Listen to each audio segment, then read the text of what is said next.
Hello friends, नमस्कार। स्वागत है आपका अपनी यूट्यूब चैनल क्रैक एग्जाम में। जैसा कि आज सीटेट का एग्जाम हुआ 29 दिसंबर को, और पेपर में क्या पूछा गया, कैसे पूछा गया, उसका पूरा एनालिसिस विश्लेषण करेंगे कि पेपर में कैसा प्रश्न पूछा जा रहा है और 28 दिसंबर को कैसा प्रश्न पूछा गया, 29 दिसंबर को कैसा प्रश्न पूछा गया, पेपर का लेवल कैसा था, मॉडरेट था या इजी था या टफ था।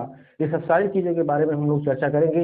आज के प्रश्न में क्या पूछा गया और कल के प्रश्न में क्या पूछा गया था, आने वाले पेपर में कैसा प्रश्न बनेगा, ये सब सारी चीज़ों के बारे में हम लोग चर्चा करेंगे। आज का विश्लेषण क्या है कि आज के पेपर में कैसा प्रश्न पूछा गया। एग्जाम हॉल के बाहर निकलते ही बच्चों ने हमें बताया कि एग्जाम में कैसा कैसा प्रश्न पूछा गया, मॉडरेट था या इजी था। उसका विश्लेषण करते हैं और आगे की रणनीति हम लोग तय करेंगे कि आने वाले पेपर में हम लोग अपनी तैयारी कैसे करेंगे। जैसा कि आप देख रहे हैं, चेराव नृत्य से प्रश्न पूछा गया था। चेराव नृत्य आपका मिजोरम का नृत्य है। ये मिजोरम का नृत्य है। चेराव नृत्य से प्रश्न पूछा गया, यानी नृत्यों से आपका प्रश्न पूछा जा रहा है। कौन सा नृत्य कहाँ का है, कैसा है। कल के भी पेपर में नृत्य से संबंधित प्रश्न पूछे गए थे, आज के पेपर में भी नृत्य से संबंधित प्रश्न पूछे गए और आगे भी पूरी संभावना है कि नृत्य से संबंधित प्रश्न आपके पूछे जाएंगे। उसी जगह पक्षी से प्रश्न पूछे गए, कलचड़ी पक्षी से प्रश्न पूछा गया, कल के पेपर में पूछा गया था। प्रोटीन से संबंधित प्रश्न पूछा गया है। ईवीएस का क्वेश्चन है, प्रोटीन से संबंधित किन चीजों प्रचुर मात्रा में प्रोटीन पाया जाता है। कुछ ऑप्शन थे, सोयाबीन, आलू, मटर, ऐसे कुछ करके ऑप्शन थे। तो आपको पता है सबसे ज्यादा प्रोटीन आपको सोयाबीन में पाया जाता है, सोयाबीन में। ग्रीन हाउस से संबंधित प्रश्न था। ग्रीन हाउस कहाँ पाई जाती है, सबसे ज्यादा ग्रीन हाउस किस गैस को कहते हैं, ऐसा कुछ क्वेश्चन करके आया था। रेड डाटा से आपका प्रश्न आया था। रेड डाटा बुक जो आपका जो पशु पक्षियों की अवधि को बताता है, कोई विलुप्त हो जाता है, कितने अवधि में विलुप्त हो जाता है, किस अवधि में रेड डाटा बुक में उसको डाला जाता है, ऐसा संबंधित प्रश्न था। एनईपी न्यू एजुकेशन पॉलिसी से कल के भी पेपर में प्रश्न था, आज के भी पेपर में प्रश्न है। आरटीई 2009 अबू धाबी की मुद्रा, विदेशों की मुद्राओं के बारे में भी प्रश्न पूछा जा रहा है। अबू धाबी की मुद्रा दिरहम है।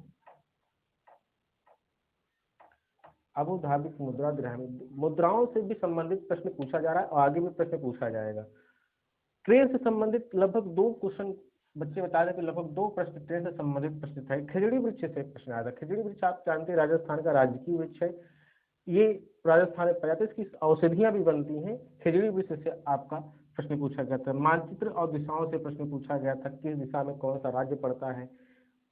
ये सब कोहलबर्ग और चामस्की पियाजे गार्डनर के संबंधित भी प्रश्न पूछे गए थे।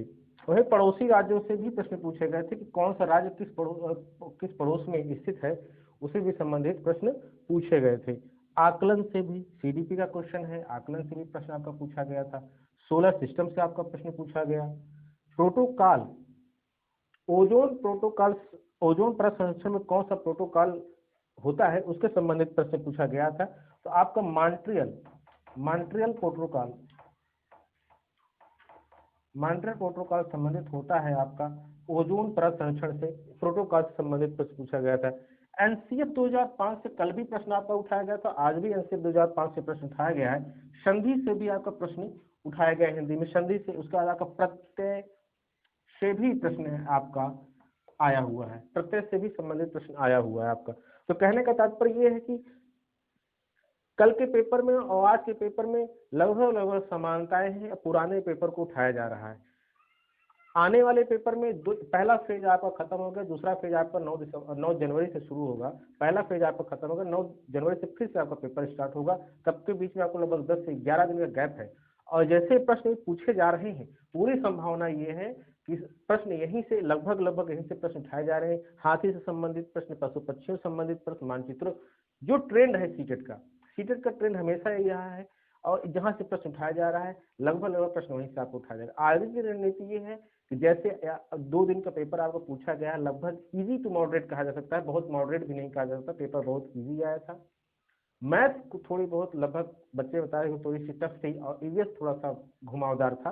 अन्यथा पेपर बहुत इजी था, अच्छा खासा नंबर प्राप्त किया जा सकता है। तो आगे की रणनीति हमें यह तय करनी है कि इस पेपर को देखते हुए हमें जितने भी टॉपिक है पूरे टॉपिक को कवर करना है और उसको देखना है।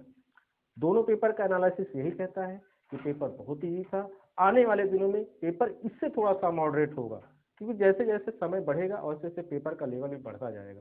और स्केलिंग की सुविधा ऑलरेडी सीटेट में उपलब्ध कराई है। पिछले बार के पेपर में स्केलिंग की सुविधा उसमें थी कि जिसका पेपर टफ था उसका पेपर में नंबर बढ़ा दिया गया था।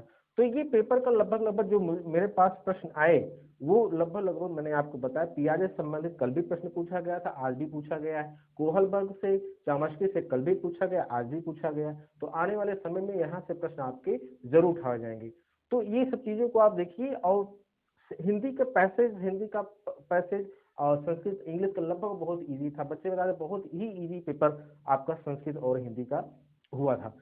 तो ये जो पेपर है नृत्य से संबंधित, आप जितने भी नृत्य हैं उसको पढ़ लीजिए, पशु पक्षी के बारे में पढ़ लीजिए, और हाथी, खिजड़ी, वृक्ष जो है हाथी से, ये सब लोगों से बहुत प्रश्न आपके उठाए जा रहे हैं, पिछले पेपर में उठाए गए थे।